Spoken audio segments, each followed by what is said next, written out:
Today I'm going to be talking about a very important part of Vietnamese culture, meaning what's important to them as like the whole country.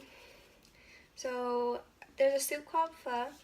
A lot of you have probably heard of it. It's very common. A lot of Asian restaurants here in America sell it. They make it their own way, but there's actually multiple ways to make it. Each family has their own spin-off of it, but there's like one recipe that's like the base of it. And then the families will take their own ingredients and spices and add that to it to make it their own.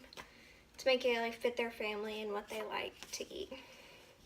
So how it's made, it's usually like a basic broth and then they put noodles in it.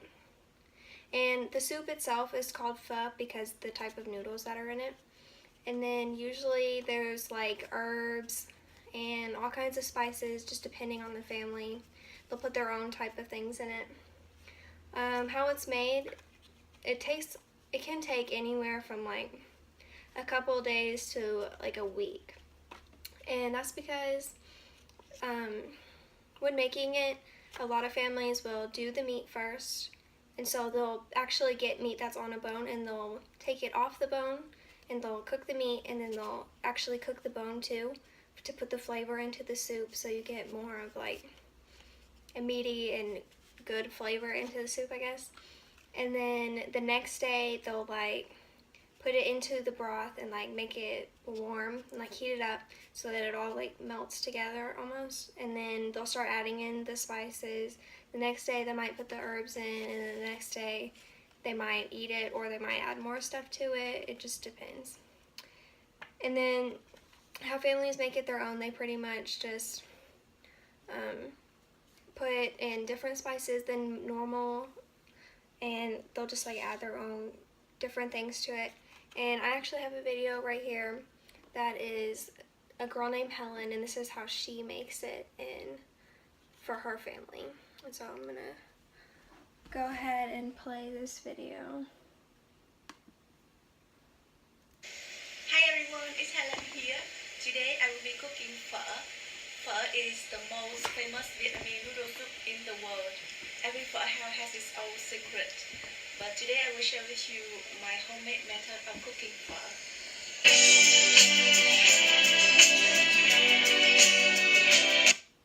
Oops. Product will look something like this.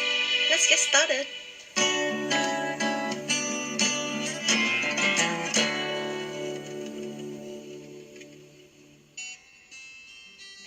Firstly, we will place the beef bones in a pot filled with water and bring to boil over high heat. After boiling for about 5 to 10 minutes, you will see the impurities rise to the top. Then dump out the whole pot and rinse the bones well under running water. This is a very important step to keep the broth clear, and it will save your time skimming out the scum later. Don't worry about losing the flavor because during the first 5 to 10 minutes, you only get the badness of the bones. After that, place the bone into a large pot filled with 5 liters of water. Make sure the pot is clean because you don't want anything to contaminate the broth.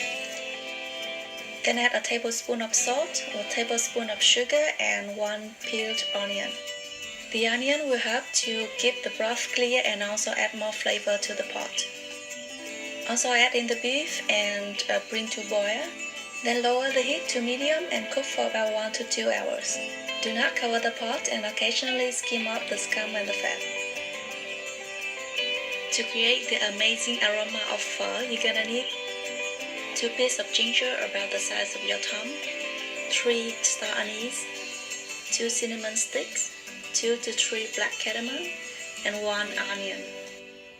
So easy to remember, right? PHO pho. You can use more spices, but those are the most basics to create the pho aroma. We're gonna cut the ginger into slices and the onion into halves. Next, to bring out the aroma in these elements, we're gonna grill them directly on the stove. If you're a Westerner, I hope you're not freaking out when you see this. But yeah, this is really what we Vietnamese do to bring out the flavor of the spices. We grill them open flame until they are charred. You can also grill them in the oven, but I just feel it more fragrant this way. Now open the window and spread this amazing pho aroma to the neighbors. Sometimes I also use extra coriander roots. So I'm gonna stock all the small items into a large tea bag. These tea bags are very cheap and it's disposable, so very convenient.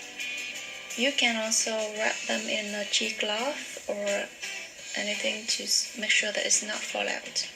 Then peel the onion and scrape out the charred part. You can also use shallots instead of onions. Make sure you clean off all the black parts, otherwise. Okay, so that's the basics on how you make it, and it's different for every family. So that's just how she makes it for her family, and it's really different.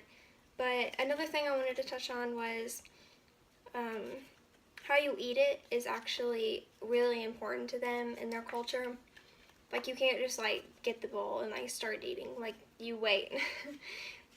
The parent, usually the mom, will serve the food to the family. And so if you're like at a friend's house or ever in Vietnam, this is what you'll do. You'll wait at the table and then they'll bring you the bowl of soup. And then you'll use the chopsticks and the big spoon that they'll give you. And first you pick up the bowl and you'll actually drink the broth straight out of the bowl first. And then you'll go in and you'll eat the rest. And then when you're finished, you don't get up until it's like completely empty. So you'll scrape it out of the bottom and you'll completely empty it. For whatever reason, that's just polite for them. And so, yeah, that's my speech about information and diversity of pho.